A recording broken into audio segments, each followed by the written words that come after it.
ভালো মানুষ না, আমরা ভালো কর্মী, আমি এবং মাস্টারমশাই, বেচারাম ইভেন। কেন আমাদের টিকিট দেওয়া হলো না, আমি আজও উত্তর খুঁজে পাই না। দিদি বোধহয় ভাবলেন যে এদের টিকিট দিলে আমি দুর্নীতি করতে পারবো না। আমি 2010 সালের একটি সভা, তখন তৃণমূল কংগ্রেস ক্ষমতায় আসেনি অবশ্যই, ভাঙড়ে সিপিএমের বিরুদ্ধে একাধিক অভিযোগ নিয়ে একেবারে ফাইলের পাহাড় দাঁড় করিয়ে মমতা বন্দ্যোপাধ্যায় বলেছিলেন যে ওই ফাইল যদি প্রকাশ করা হয় তাহলে সিপিএম দলটা উঠে যাবে। সত্যি ওই ফাইলে কি কিছু ছিল? কিচ্ছু ছিল না দিই, তো কোনো ফাইলে কিচ্ছু থাকে না। 21শে জুলাই কমিশন হলো, কমিশন তো আমরা 21শে জুলাই প্রকাশ্য রাস্তায় যুব কংগ্রেসের সহকর্মী হিসেবে রাস্তায় ছিলাম, কমিশনে তো আমাদেরই ডাকা হলো না। তো কিসের 21শে জুলাই কমিশন, কে বিচার করবে?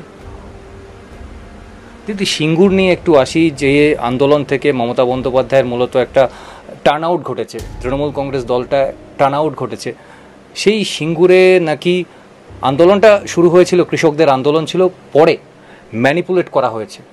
এটা কি সত্যি? মানে ম্যানিপুলেট মানে আমি বুঝলাম না। তৃণমূল কংগ্রেসের তরফ থেকে আন্দোলনটাকে একটা আলাদা আকার দেওয়া হয়েছিল, মানে নিজস্ব চিন্তাভাবনায়, মানে কৃষকদেরকে প্রভাবিত করা হয়েছিল একাধিক বিষয়। এই ঘটনাটা যদি আপনি জানতে চান তাহলে সিঙ্গুরের যে তৎকালীন এমএলএ ছিলেন রবীন্দ্রনাথ ভট্টাচার্য, তিনি বয়স হয়েছে এখন, তিনি বলতে পারবেন। আমি ওনার সাথে কথা বলেছি, ওনাকে ব্যবহার করা হয়েছে, উনি এই কথাই বলেছেন। দেখুন, সিঙ্গুরে টাটার বিরুদ্ধে আন্দোলন ছিল, তো আমাদের অফিসে একজন ছেলে কাজ করতেন বাবু পাণ্ডে বলে, তিনি খুব রাজনৈতিক, তার বিচক্ষণতা আছে। তিনি আমাকে বলতেন যে দিদি, টাটার বিরুদ্ধে আন্দোলন করে মমতাদি ক্ষমতা এসেছেন, আর এখন তো টেট চলছে, কয়েক হাজার ছেলেমেয়ের চাকরি গেছে, টেটের জন্য মমতাদি ক্ষমতা থেকে চলে যাবে।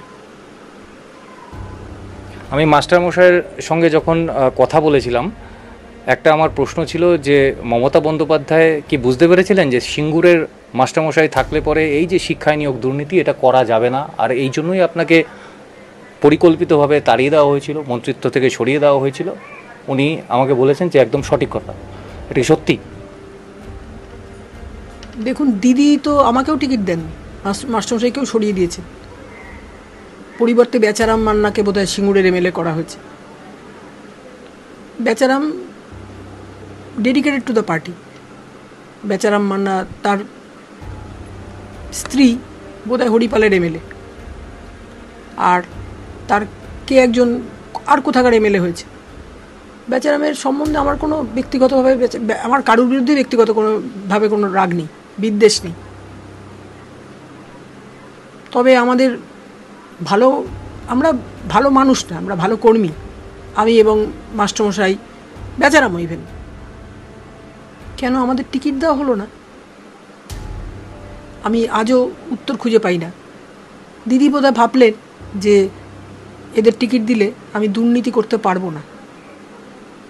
দিদি জানেন, এই প্রশ্নের উত্তর একমাত্র স্বয়ং মাননীয়া দিতে পারবেন।